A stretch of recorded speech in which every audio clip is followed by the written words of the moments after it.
नमस्कार। भगवत गीता के ज्ञान सागर में एक और गोता लगाने के लिए तैयार। आज हम इसके 5वें अध्याय पर गहराई से बात करेंगे। इसका नाम है कर्म संन्यास योग। जी बिल्कुल। यह अध्याय बहुत ही दिलचस्प है। हाँ, और इसमें एक बड़ा सवाल उठता है जो शायद हम सबके मन में कभी ना कभी आता ही है कि भाई क्या ये रोज की भागदौड़, ये सब काम धाम छोड़कर कहीं चले जाना बेहतर है? मतलब संन्यास ले लेना। हाँ, या फिर इसी दुनिया में रहते हुए अपना काम करते हुए भी वो आध्यात्मिक शांति मिल सकती है। बिल्कुल। तो आज हमारी कोशिश यही रहेगी कि श्री कृष्ण ने अर्जुन को क्या रास्ता दिखाया, उसे समझें। इस दुविधा से निकलने का क्या तरीका बताया, कर्म, त्याग और जो असली सुख है उसके बारे में उनका क्या नजरिया है। जी, और हमारे पास जो स्रोत है उसमें इस पर काफी विस्तार से बात की गई है। हाँ, तो चलिए शुरू करते हैं। तो शुरुआत में ही अर्जुन थोड़ी उलझन में है ना? उनके सामने दो रास्ते हैं। जी एक तो है कर्मों को छोड़ देना, संन्यास, और दूसरा है कर्म योग, मतलब फल की इच्छा किए बिना काम करते रहना। तो उन्हें समझ नहीं आ रहा कि क्या चुने। बिल्कुल, और ये उलझन बहुत स्वाभाविक भी है, खासकर उस स्थिति में जब कोई अर्जुन की तरह जीवन के बड़े सवालों से जूझ रहा हो। तो यहाँ श्री कृष्ण का जवाब बहुत साफ है। वो कहते हैं कि देखिए, दोनों ही रास्ते हैं, संन्यास भी और कर्मयोग भी, अच्छा। और दोनों ही मंजिल एक ही तरफ ले जाते हैं, मोक्ष की ओर। लेकिन फिर भी वो कहते हैं कि इन दोनों में से कर्मयोग ज्यादा अच्छा है, ज्यादा व्यावहारिक है। ये बात थोड़ी चौंकाने वाली है, क्योंकि आमतौर पर तो हम सोचते हैं कि जो सब छोड़ छाड़ देता है वही सबसे ऊंचा योगी है। तो फिर काम करते रहने को बेहतर क्यों कहा? कर्म से तो बंधन होता है, ऐसा मानते हैं ना? हाँ, यही तो इस अध्याय की खासियत है। देखिए, श्री कृष्ण का तर्क बड़ा गहरा है। वो ये कह रहे हैं कि सिर्फ बाहर से काम छोड़ देने से या मान लीजिए कपड़े बदल लेने से मन साफ नहीं हो जाता। हो सकता है कोई बाहर से त्यागी दिखे पर अंदर मन में हजारों इच्छाएं हों, लगाव हों। असली चीज है मन से उस लगाव को छोड़ना, कर्ता होने का जो भाव है ना, मैंने किया, उसको छोड़ना। अच्छा, मतलब अंदरूनी बदलाव जरूरी है। बिल्कुल। और ये जो अंदरूनी शुद्धि है, ये कर्म करते हुए ज्यादा अच्छी तरह से हो सकती है। जब हम दुनिया में रहते हैं, अपने हिस्से का काम करते हैं, जी। लेकिन उसे भगवान को अर्पण करके और फल की चिंता किए बिना करते हैं, तो मन धीरे धीरे साफ होता है। ये एक लगातार चलने वाला अभ्यास है।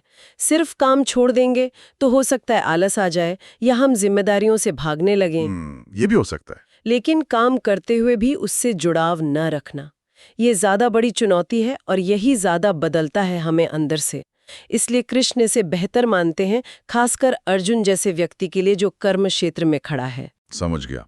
यानी असली लड़ाई तो मन के अंदर ही है, वो जो लगाव है, अहंकार है, उससे। तो ठीक है, अगर कर्मयोग बेहतर है तो फिर ये निष्काम कर्म होता कैसे है? सुनने में तो बहुत अच्छा लगता है, काम करो पर फल की चिंता मत करो। लेकिन असल जिंदगी में ये कितना मुश्किल है, इसका कोई तरीका बताया है क्या? हाँ हाँ बिल्कुल, ये सिर्फ एक थ्योरी नहीं है, ये एक साधना है, प्रैक्टिस है। स्रोत के अनुसार कृष्ण इसके दो मुख्य सूत्र बताते हैं। पहला तो ये कि अपने सारे काम, चाहे छोटे हों या बड़े, हाँ। उन्हें मन से ईश्वर को समर्पित कर दें। ये भाव रखें कि मैं नहीं कर रहा या कर रही, बल्कि ईश्वर की शक्ति मेरे जरिए काम कर रही है, मैं तो बस एक इंस्ट्रूमेंट हूँ। इससे वो कर्तापन का भाव, वो अहंकार कम होता है। अच्छा, और दूसरा? और दूसरा सूत्र, जो शायद सबसे अहम है, वो है कर्म के फल से बिल्कुल अनासक्त हो जाना। मतलब काम पूरा किया, अब उसका नतीजा क्या होगा, सफलता मिलेगी या नहीं, तारीफ होगी या बुराई, फायदा होगा या नुकसान, इन सब बातों की चिंता छोड़ देना। बस अपना बेस्ट देना, और जो भी परिणाम आए उसे समभाव से स्वीकार करना। लेकिन यहीं पर एक सवाल उठता है मेरे मन में। अगर हमें रिजल्ट की चिंता ही नहीं करनी, तो फिर काम करने का मोटिवेशन कहाँ से आएगा? हम तो अक्सर किसी टारगेट या नाम की उम्मीद में ही मेहनत करते हैं ना। कहीं अनासक्ति हमें बिल्कुल पैसिव ना बना दे, उदासीन? हाँ, ये सवाल बहुत वाजिब है और अक्सर पूछा जाता है। देखिए, श्री कृष्ण का मतलब ये नहीं है कि हम लक्ष्य ही न रखें या बिल्कुल ठंडे पड़ जाएं, बल्कि वो कह रहे हैं कि प्रेरणा का जो स्रोत है उसे बदलें। अच्छा। कैसे? प्रेरणा हमारे अपने फायदे, अपनी सफलता या तारीफ से ना आए, बल्कि प्रेरणा आए अपने कर्तव्य पालन से, या ईश्वर के प्रति समर्पण से, या फिर लोक कल्याण की भावना से।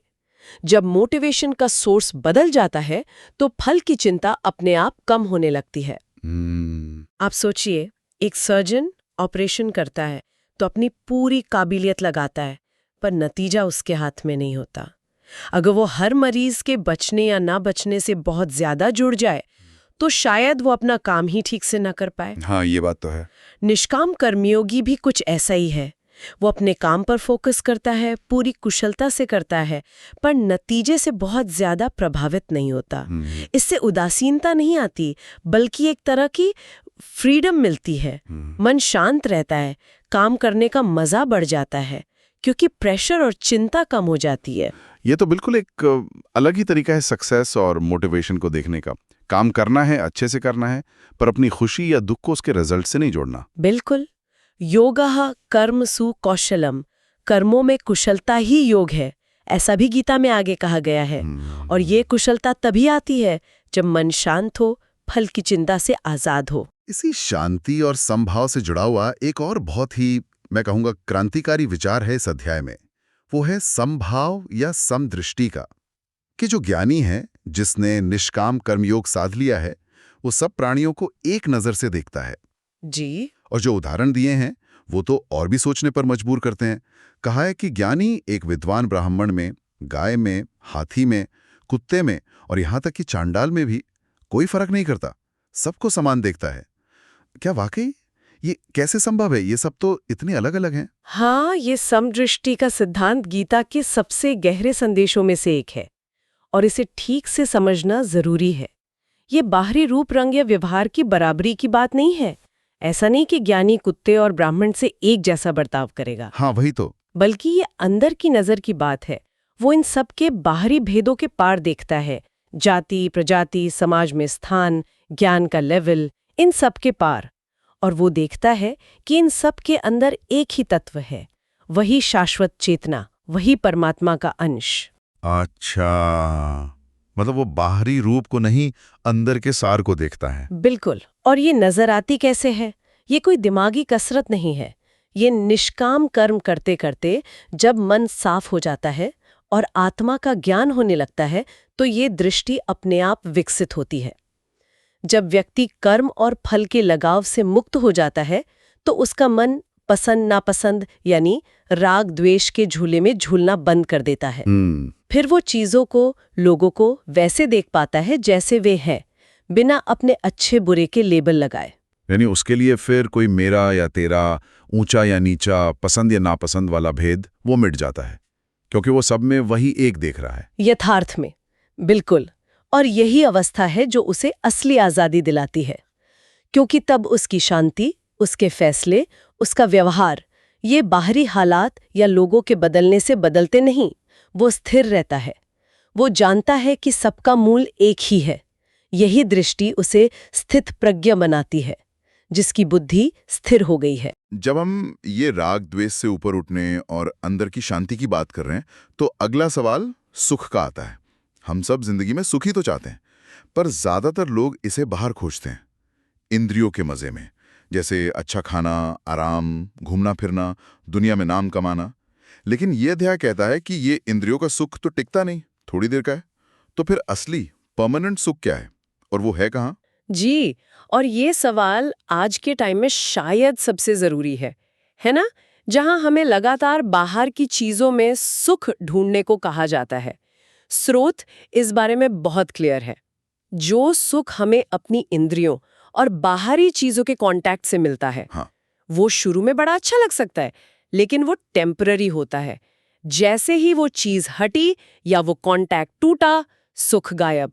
और क्योंकि ये बाहरी चीजों पे डिपेंड करता है और बाहरी चीजें तो बदलती रहती हैं, तो ये सुख कभी परमानेंट हो ही नहीं सकता। सही बात है। बल्कि कृष्ण कहते हैं कि इसके पीछे भागना तो आखिर में दुख ही देता है, क्योंकि या तो वो चीज मिलती नहीं, या मिलकर छिन जाती है, या फिर उसी से बोरियत होने लगती है। तो श्री कृष्ण कहते हैं कि सच्चा अक्षय सुख, जिसे यहाँ आत्मरति या आत्मा का आनंद कहा गया है, वो बाहर से नहीं आता, वो हमारे अंदर ही है। अंदर? हाँ, अंदर ही मौजूद है। ये भीतर से ही प्रकट होता है और इसका सोर्स है आत्म संयम, सेल्फ कंट्रोल। जिस व्यक्ति ने अपने मन को काबू में कर लिया है, अपनी इंद्रियों को बाहर भागने से रोककर अंदर की ओर मोड़ लिया है, अच्छा। वही इस अंदरूनी शांति और आनंद को महसूस कर सकता है। और ये सुख बाहरी हालात पर निर्भर नहीं करता, इसलिए ये परमानेंट होता है। तो ये तो पूरी खोज की दिशा ही बदल गई। खजाना बाहर नहीं, अपने अंदर ही है। बस जरूरत है मन और इंद्रियों को साधने की, उन्हें अंदर की तरफ मोड़ने की। बिल्कुल सही पकड़ा आपने। और यही रास्ता, यही आत्म संयम का मार्ग, यही अंदरूनी सुख की अवस्था, यही व्यक्ति को धीरे धीरे उसके परम लक्ष्य यानी मोक्ष तक ले जाती है। स्रोत में इसके लिए ब्रह्म निर्वाण शब्द इस्तेमाल हुआ है। ब्रह्म निर्वाण, ये सुनने में काफी गहरा शब्द लगता है। इसका मतलब क्या है सरल शब्दों में? ये कैसी अवस्था है? हाँ, देखिए, ब्रह्म निर्वाण का मतलब है ब्रह्म में लीन हो जाना, परम शांति को पा लेना। ये वो स्टेज है जब इंसान जन्म मरण के चक्कर से मुक्त हो जाता है। स्रोत बताता है कि ये अवस्था उन्हें मिलती है जिन्होंने अपने मन और इंद्रियों को पूरी तरह जीत लिया है, जो डर और गुस्से जैसे भावों से ऊपर उठ गए हैं, जिनकी नज़र सम हो गई है, यानी वो सबको बराबर देखते हैं और जो सभी प्राणियों के भले में लगे रहते हैं। ऐसा व्यक्ति जीते जी ही मुक्त जैसा होता है और शरीर छोड़ने के बाद वो परम तत्व में मिल जाता है। यही वो परम शांति है, वो परम आनंद है जिसे हर कोई खोज रहा है, चाहे उसे पता हो या ना हो। अच्छा। और ये मिलती है किसी बाहरी अचीवमेंट से नहीं, बल्कि अंदर की साधना से। निष्काम कर्म, समदृष्टि और आत्मसंयम, इन सब के मिलने से। ये पूरी बातचीत कर्म का सही मतलब, वो समदृष्टि की गहराई और सच्चे सुख का स्रोत, इस पर बिल्कुल एक नई रोशनी डालती है।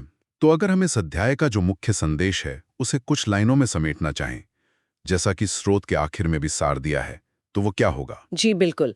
संक्षेप में कहें तो इस अध्याय का सार यही है कि जीवन की मुश्किलों से भागना या सिर्फ बाहर से कर्म छोड़ देना उतना असरदार नहीं है। उससे कहीं ज्यादा बेहतर है संसार में रहते हुए, अपने हिस्से के काम करते हुए, फल की इच्छा और लगाव को छोड़ देना। यही कर्म योग है और इसे संन्यास से श्रेष्ठ बताया गया है। बिल्कुल। और दूसरी अहम बात ये कि सच्चा ज्ञानी या योगी वही है जो बाहरी फर्क के पार जाकर सब प्राणियों में, सब जीवों में एक ही परमात्मा को देखता है। एकदम सही। और इसी समदृष्टि के साथ वो अपने सारे काम करता है, बिना किसी अपनी पसंद, नापसंद या स्वार्थ के। हाँ, कर्म करना है, कुशलता से करना है, समर्पण भाव से करना है और सबके लिए संभाव रखते हुए करना है। यही निष्काम कर्म योग का निचोड़ है, जो इंसान को कर्म करते हुए भी कर्म के बंधन से मुक्त रखता है और आखिर में परम शांति यानी ब्रह्म निर्वाण तक ले जाता है। वाकई ये अध्याय कर्म और ज्ञान के बीच एक बहुत ही सुंदर संतुलन बनाता है। ये हमें भागने की नहीं, बल्कि सही ढंग से जीने की कला सिखाता है। बिल्कुल। तो आज की इस गहरी चर्चा को यहीं रोकते हैं और जाते जाते श्रोताओं के लिए एक विचार छोड़ जाते हैं। इस अध्याय में जो संभाव का आदर्श रखा गया है कि ज्ञानी ब्राह्मण से लेकर चंडाल तक, हाथी से लेकर कुत्ते तक, सब में एक ही तत्व देखता है जी। अगर हम ईमानदारी से कोशिश करें इसे अपने रोज के जीवन में उतारने की, अपने व्यवहार में, अपनी सोच में, चाहे थोड़ा ही सही, तो हमारे रिश्तों पर, हमारे समाज पर और दुनिया को देखने के हमारे अपने नजरिए पर इसका कैसा असर पड़ेगा? क्या हम वो दीवारें गिराना शुरू कर सकते हैं जो हमने और दूसरों के बीच बना रखी हैं? इस पर सोचिएगा जरूर।